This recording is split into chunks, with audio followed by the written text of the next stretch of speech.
विद्यार्थियों, आप सभी को सादर नमस्कार। मैं डॉक्टर हरिभजन प्रियदर्शी, प्रवक्ता हिंदी, आज कक्षा 11वीं के विद्यार्थियों के लिए मैं कृष्ण काव्य की विशेषताएं लेकर उपस्थित हुआ हूं। प्यारे बच्चों, मैं पूरी उम्मीद करता हूं कि आप सभी स्वस्थ होंगे, मस्त होंगे और अपनी अपनी परीक्षा की तैयारी में जुटे होंगे। तो आओ हम पढ़ते हैं कृष्ण काव्य की विशेषताएं।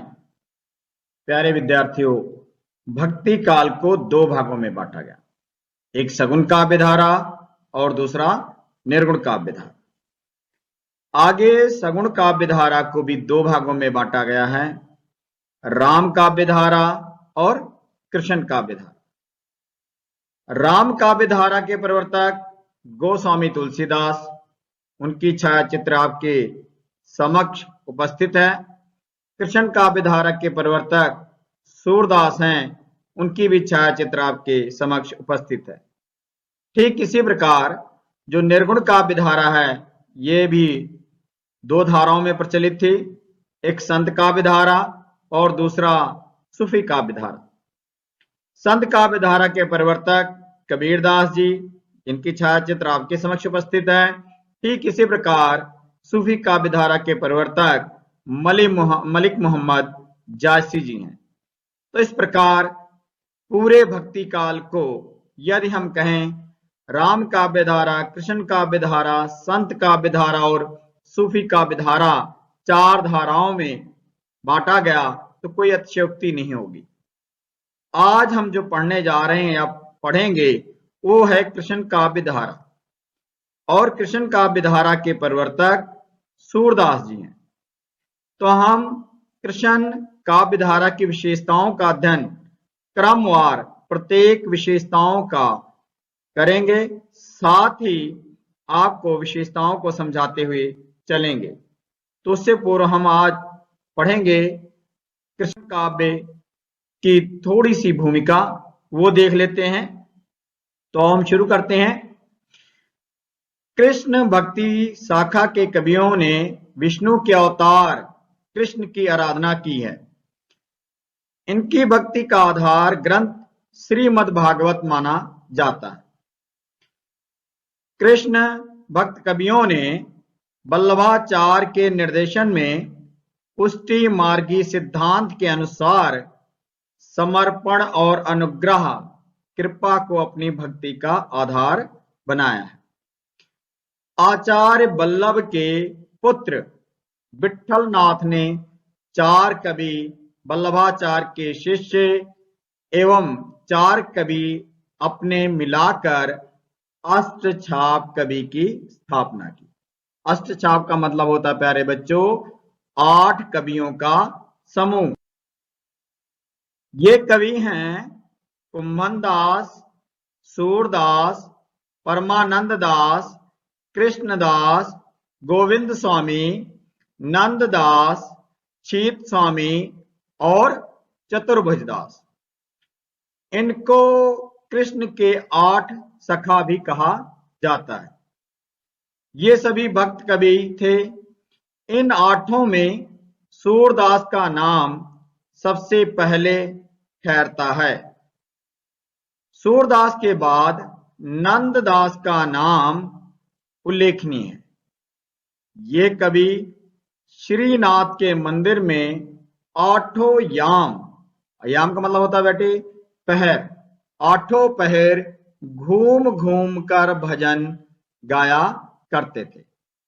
तो ये थोड़ी सी भूमिका आपको कृष्ण भक्ति काव्य समझाने के लिए मैंने बताया, और इसके बाद हम क्रमवार एक एक करके कृष्ण भक्ति काव्य की विशेषता का अध्ययन भी करते चलेंगे। तो आओ हम शुरू करते हैं प्यारे बच्चों कृष्ण भक्ति की विशेषताओं का। और सर्वप्रथम जो विशेषता है वो आपके कृष्ण की लीलाओं का गान। पहली विशेषता जो है वह है कृष्ण की लीलाओं का गान। अब चूंकि प्यारे बच्चों हम सभी जानते हैं भगवान विष्णु ने पृथ्वी पर 24 रूपों में अवतार लिया और उनमें से एक अवतार है वह है कृष्ण का। तो प्यारे बच्चों सगुण भक्ति धारा में ब्रह्म के अवतार को मान्यता मिली। राम उपासक पृथ्वी को पापों से मुक्त करने के लिए दशरथ सुत के रूप में राम को ब्रह्म का अवतार मानते हैं। और जो कृष्ण भक्त हैं, क्योंकि राम भी विष्णु के अवतार हैं और कृष्ण भी विष्णु के अवतार हैं, तो राम किसके पुत्र थे? दशरथ के।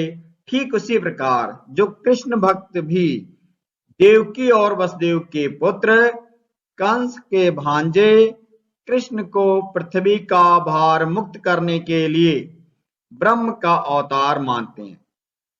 ठीक उसी प्रकार जो कृष्ण कवि हैं वो कहते हैं कि कंस का बहुत ज्यादा अत्याचार बढ़ गया था और उस अत्याचार से निजात और मुक्ति दिलाने के लिए इस धरा पर भगवान विष्णु ने कृष्ण का अवतार लिया। इसके लिए वो अनेक प्रकार की लीलाएं करते हैं। कौन? श्री कृष्ण। इसलिए कृष्ण की लीलाओं का देखो ना, पैदा हुए कहां? जेल में। जेल के सभी पहरेदार सो गए, स्वयं वसुदेव जी लेकर चले गए गोकुल। तो ठीक इस प्रकार अनेक लीलाओं का उनका वर्णन किया गया। फिर यमुना का ऊपर बहना, पैर लगाना, यमुना का शांत होना। तो पैदा होते ही भगवान श्री कृष्ण लीला करने लगे और इसीलिए उनकी अनेक लीलाओं का वर्णन मिलता है। अवतारी राम समस्त कर्म मर्यादा स्थापित कर समाज जीवन में मेल जोल समन्वय बढ़ाने के लिए आते हैं। परंतु कृष्ण की लीला खेल के लिए है। अतः कृष्ण कवियों ने लीला रूप का वर्णन बड़ा सुंदर चित्रण किया है। कहने का मतलब प्यारे बच्चों, जहां पर राम काव्य धारा में समन्वय देखने को मिलता है, राम एक आदर्श पुत्र, लक्ष्मण एक आदर्श भाई, ठीक उसी प्रकार जो कृष्ण हैं उन्होंने विभिन्न लीलाएं करने के लिए शेषनाग का दमन, गेंद खेलना, बहुत सारी असंख्य लीलाएं हैं भगवान श्री कृष्ण की, जिसका अगर हम बताएं तो काफी समय लग जाएगा। पर आप ये समझ लो कि सभी कृष्ण कवियों ने भगवान श्री कृष्ण की विभिन्न लीलाओं का क्या किया? गुणगान किया है और वर्णन किया। तो प्यारे बच्चों इस प्रकार कृष्ण भक्त कवियों ने लीलाओं का गुणगान किया। भक्ति भावना दूसरा बिंदु है हमारा, जो या विशेषताएं हम कह सकते हैं। विशेषता जो है, ईश्वर के प्रति प्रेम का नाम भक्ति है। शास्त्रों में इसके 9 रूप माने गए हैं, जिसे हम नवधा भक्ति कहते हैं। प्यारे बच्चों कृष्ण कवियों ने उनमें से वात्सल्य मतलब माता संतान का प्रेम, या वात्सल्य का अर्थ होता है प्यारे बच्चों छोटों के प्रति बड़ों का प्रेम। अगर आपके बड़े हैं, आप छोटे हैं घर में, तो जो बड़े हैं आपके घर के, वो जो आपसे प्रेम करते हैं वो वात्सल्य है। सख मित्र, सखा का प्रेम, और माधुर्य पति पत्नी का प्रेम रूपों को अपनाया है।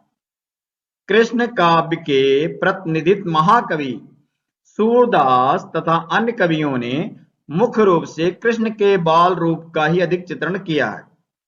अब कृष्ण की महिमा का गुणगान करते हुए सूरदास जी लिखते हैं, क्या लिखते हैं प्यारे बच्चों? ये लाइनें आपके समक्ष उपस्थित है। जो चरण कमल बंदो हरि राई, चरण कमल बंदो हरि राई, जाकी कृपा पंग गिरे लंगे, अंधे को सब कछ दर्शाई, बहरो सुने मूक पुनि बोले, बहरो सुने मूक पुनि बोले, रंक चले सिर छत्र धराई। सूरदास स्वामी करुणामय, सूरदास स्वामी करुणामय, बार बार बंदों ते पाई, बार बार बंदों ते पाई। तो देखो इस प्रकार सभी कृष्ण भक्त कवियों ने श्री कृष्ण की महिमाओं का गुणगान किया और उनकी भक्ति की है। उत्कट प्रेम का वर्णन, अगली विशेषता है उत्कट प्रेम का वर्णन। कृष्ण काव्य में विशुद्ध प्रेम का चित्रण हुआ है। कृष्ण का चरित्र प्रेममय है। कृष्ण कभी भी सच्चे प्रेमी थे। प्रायः सभी कृष्ण भक्त कवि का लौकिक प्रेम ही आध्यात्मिक प्रेम में परिवर्तित हुआ है। अतः उनके वर्णन में सच्चे प्रेमियों के भावों का वर्णन है। ये कवि कृष्ण के मोहक रूप पर मोहित होकर काव्य रचना करते थे। इसलिए इनमें इनके काव्य का एक एक अक्षर प्रेम रस का प्याला है। इन्हें लोक लाज मान मर्यादा की कोई चिंता ना थी। लोक लाज मान मर्यादा रहित प्रेम का उत्कट रूप मीरा और रसखान में विशेष तौर पर देखा जा सकता है। इस संदर्भ में मीराबाई कहती हैं, प्यारे बच्चों, मीराबाई क्या कहती हैं? बड़ी अच्छी सुंदर पंक्तियों में मीरा के प्रेम का वर्णन मिलता है। हेरी मैं तो प्रेम दीवानी, मेरो दर्द न जाने कोई। हेरी मैं तो प्रेम दीवानी, मेरो दर्द न जाने कोई। घायल की गति घायल जाने, की जिन लाई हो, की जिन लाई हो। जौहर की गति जौहर जाने, की जिन जौहर हो, की जिन जौहर हो। सूली ऊपर सेज हमारी, किस विध सोना हो। गगन मंडल पे सेज पिया की, गगन मंडल पे सेज पिया की, किस विध मिलना हो। दर्द की मारी बन बन डोलूं, दर्द की मारी बन बन डोलूं, वैद मिलया नहीं कोई।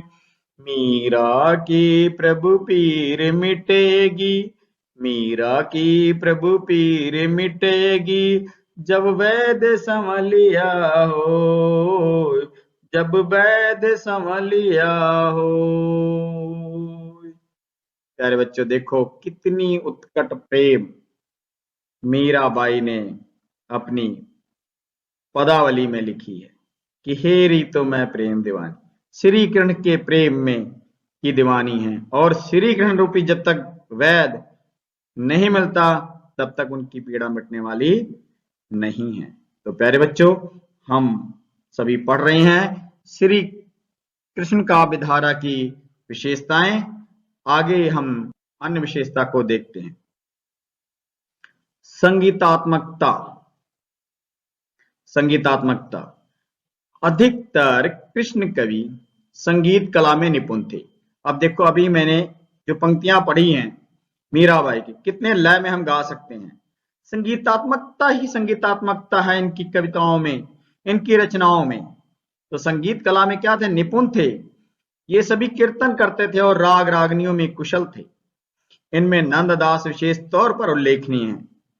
कृष्ण काव्य में अष्टछाप कवियों का उद्देश्य श्रीनाथ अर्थात श्री कृष्ण के मंदिर में आठों याम उनके भक्तिपरक गीतों का गान करना था। इसलिए इन भक्त कवियों की रचनाओं में संगीतात्मकता का आ जाना स्वाभाविक ही था। जिस प्रकार हम देखते हैं, अभी हम गाकर भी आए हैं कि किस प्रकार से समस्त कवियों में संगीतात्मकता का गुण विद्यमान है और सभी संगीत के लय में, सभी की रचनाएं लयात्मकता में हम डूब जाते हैं। प्यारे बच्चों, अब हम करते हैं वात्सल्य भावना की विशेषता।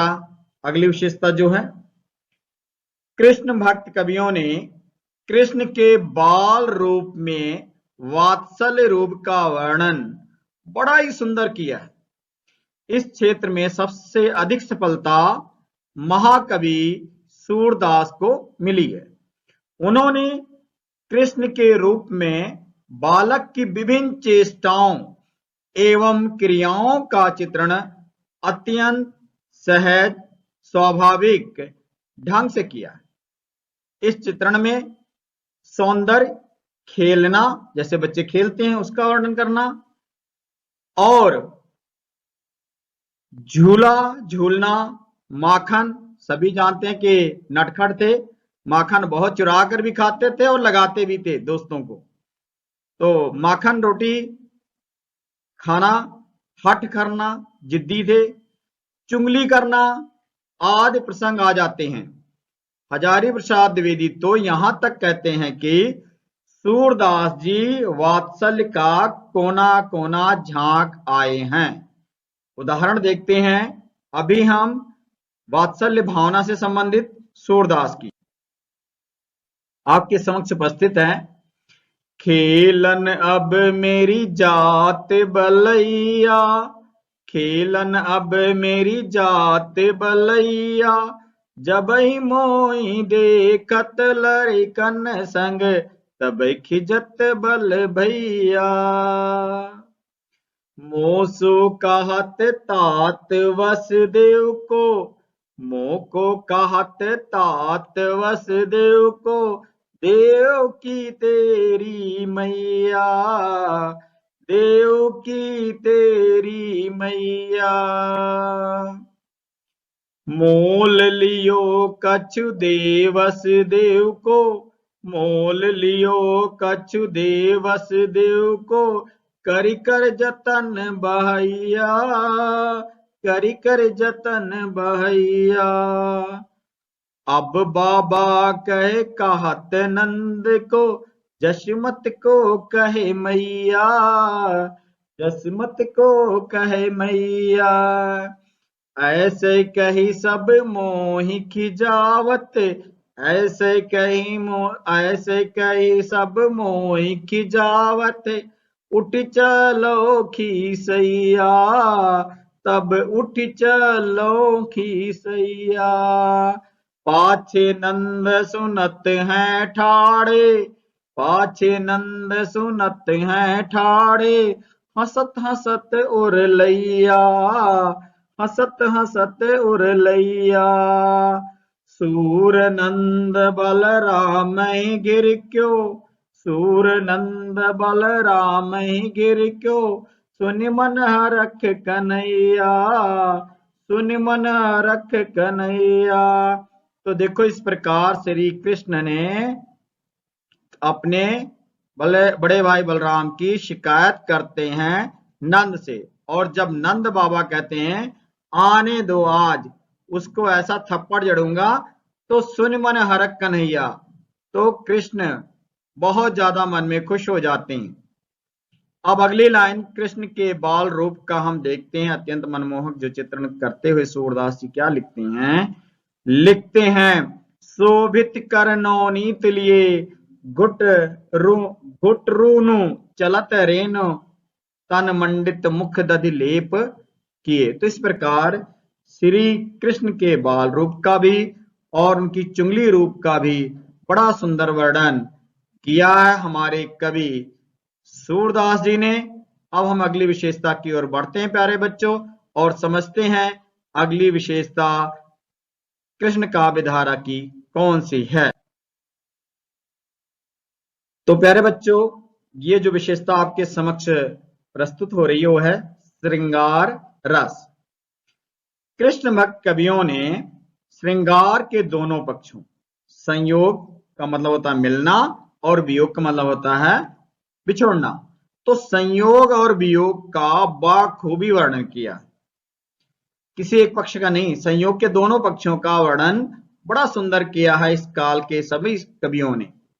ब्रज की गोपियां श्री कृष्ण के माधुर्य पर आसक्त हो जाती हैं।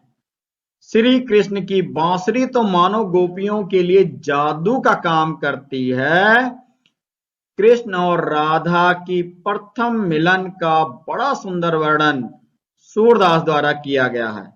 जब पहली बार मिलते हैं कौन, राधा और कृष्ण, उसका वर्णन करते हुए सूरदास जी लिखते हैं, बूझत श्याम कौन तू गोरी, बूझत श्याम कौन तू गोरी, कहाँ रहत काकी है बेटी, कहाँ रहत काकी है बेटी, देखी नहीं कहूं ब्रज खोरी। क्या बात है, कितनी सुंदर पंक्तियां लिखी हैं सूरदास जी ने कि बूझत श्याम कौन तू गोरी, कहाँ रहत काकी है बेटी, देखी नहीं कबहू कहूं ब्रज की खोरी, गलियों में देखा नहीं आपको। तो बड़ा सुंदर श्रृंगार वर्णन किया है सूरदास जी ने। प्यारे बच्चों, आगे हम चलते हैं और प्यारे बच्चों, कृष्ण काव्य में केवल संयोग पक्ष का ही नहीं वर्णन मिलता, बल्कि वियोग पक्ष का उद्घाटन भी कृष्ण भक्त कवियों ने बड़े सुंदर ढंग से किया है। जब कृष्ण मथुरा चले जाते हैं, बिना बताए जाते हैं गोपियों से, क्योंकि गोपियां श्री कृष्ण की उपासका हैं और श्री कृष्ण को के हमेशा साथ रहना चाहती हैं। तो कृष्ण के मथुरा चले जाने के पश्चात गोपियों की आंखें दिन रात आंसुओं से भरी रहती हैं, जिसका वर्णन सूरदास के निम्नलिखित पंक्तियों में देखने को मिलता है। देखो प्यारे बच्चों, निस दिन बरसत नैन हमारे, निस दिन बरसत नैन हमारे मतलब मेरी जो नेत्र है, मेरे आंखें हैं, वो श्री कृष्ण के वियोग में, बिछोड़े में रात दिन आंसू बह रहे हैं। सदा रहत पावस रित हम पे, जब ते श्याम सिधारे, जब से श्याम श्री कृष्ण यहां से चले गए हमें छोड़कर बिना बताए, तब से हम सभी पर पावस रित छाई हुई है। ऊधो मन नाही 10-20, ऊधो को समझाने के लिए भेजते हैं। गोपियां उल्टा उद्धव को कहती हैं, हे उद्धो, यहां पर लिखी नहीं बेटे, आपको उदाहरण समझा रहा हूं। उद्धो मन नाही 10-20, गोपियां कहती हैं हमारे पास कोई 10-20 मन नहीं है जो आपके योग को धारण कर लें। हम तो श्री कृष्ण की उपासका हैं और श्री कृष्ण की उपासना करेंगे, उसके अलावा और किसी के नहीं। तो इस प्रकार प्यारे बच्चों, श्री कृष्ण काव्य धारा के कवियों ने संयोग और वियोग दोनों पक्षों का बड़ा सुंदर वर्णन किया है। तो प्यारे बच्चों, अगली विशेषता पर हम चलते हैं, गीत शैली। प्यारे बच्चों, अगली विशेषता है गीत शैली। कृष्ण काव्य गीत शैली में लिखा गया है। कृष्ण भक्त कवियों ने प्रायः उनके रसिक रूप को ग्रहण करते हुए मुक्तक शैली को अपनाया। कृष्ण कवियों ने अपनी रुचि के अनुसार कवित, सवैया, दोहा, रोला आदि छंदों का प्रयोग किया और ये अधिकतर पद शैली को ही अपनाया है। वस्तुतः ये छंद उनके काव्य में अधिक ठीक बैठता है और इससे उनके काव्य का रूप निखर जाता है। इसलिए सभी कृष्ण काव्य धारा के कवियों ने गीत शैली को अपनाया है।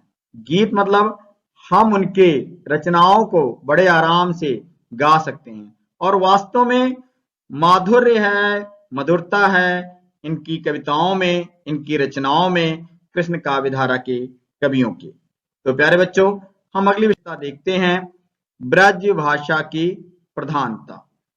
ब्रज भाषा की प्रधानता कृष्ण काव्य की एक अन्य विशेषता जो है वो है ब्रज भाषा का प्रयोग। ब्रज भाषा कृष्ण काव्य को एक ऐसी रास आई कि अवधि के सिद्ध कवि तुलसीदास कुछ लीला वर्णन में इस भाषा के प्रयोग से अपने आप को नहीं रोक सके। कृष्ण काव्य ने ब्रज भाषा को कृष्ण काव्य ने ब्रज भाषा को और ब्रज भाषा ने कृष्ण काव्य को माधुर्य प्रदान कर एक दूसरे को समृद्ध किया। मतलब कि रची बसी किसके? कृष्ण भक्त कवियों में। कौन सी भाषा? ब्रज भाषा। और इसीलिए सभी कवियों ने, कृष्ण कवियों ने ब्रज भाषा का बड़ा ही सुंदर, और समस्त कृष्ण काव्य किस भाषा में मिलता है हमें? ब्रज भाषा में। तो प्यारे बच्चों, इस प्रकार हम क्रमवार श्री कृष्ण की लीलाओं का गुणगान करते हुए, वर्णन करते हुए सभी कवियों ने कौन सी भाषा का प्रयोग किया? ब्रज भाषा का। और ब्रज भाषा की प्रधानता पाई जाती है। हम आगे चलते हैं प्यारे बच्चों और पढ़ते हैं। प्यारे बच्चों, यहीं पर हमारा विषय समाप्त होता है, लेकिन निष्कर्ष हर एक प्रश्न का बहुत जरूरी होता है। और निष्कर्ष हम पढ़ते हैं अब। कृष्ण काव्य में कृष्ण की लीलाओं का गान। कृष्ण भक्त कवियों ने पहली जो विशेषता थी वो कृष्ण की लीलाओं का गान हमने पढ़ा, जिसमें उनकी महिमाओं का गुणगान पढ़ा। भक्ति भावना, भक्ति भावना के अंतर्गत हमने किस प्रकार सूरदास आदि कवियों ने श्री कृष्ण की भक्ति की है। जैसे चरण कमल बंदो हर्राई हमने पंक्ति पढ़ी है। उत्कट प्रेम के अंतर्गत हमने गोपियों का, राधा का, मीरा का, रसखान का किस प्रकार अपने भाव को, अपने प्रेम को प्रकट किया, उन पंक्तियों को पढ़ा था और आपको समझाया था। हेरी मैं तो प्रेम दीवानी, मेरा दर्द न जाने कोई। इन पंक्तियों के साथ हमने उत्कट प्रेम भावना पढ़ी।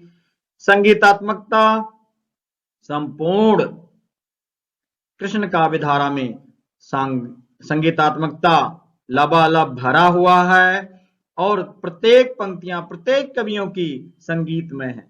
चाहे वो मीरा की ले लो, चाहे वो सूर की ले लो, चाहे रसखान की ले लो। ठीक इसी प्रकार वात्सल्य भावना, वात्सल्य ये कहा गया, हजारी प्रसाद द्विवेदी ने सूरदास के बारे में कहा कि सूरदास तो वात्सल्य का कोना कोना झांक आए थे। और हमने पढ़ा था कौन सी पंक्तियां? और एक अन्य पंक्तियों का उदाहरण आपको देते हैं। मैया मोरी मैं नहीं माखन खाऊं, वात्सल्य भावना है।